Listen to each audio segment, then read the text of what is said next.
Welcome back to this channel. In this video, I will show you how to remove the original audio recording from a video using Capcut. So here I have my video and I want to remove the original audio recording from this video. First, click on the video and look at the editing options on the bottom of the screen. So you have to scroll left here and then find extract audio. Alright, find it here, click on that, and here you will have the extracted audio recording from the video. And if you want to remove it, click on the extracted audio.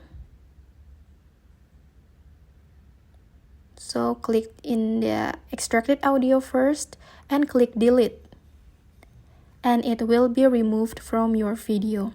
Next, you can add a sound such as background music to replace the audio. So to find out how to add audio in Capcut, you can look for the tutorial in this channel. Thank you guys for watching. I'll see you in other tutorial videos from this channel. And if you find this helpful, remember to like, leave a comment, and subscribe to this channel. See you guys!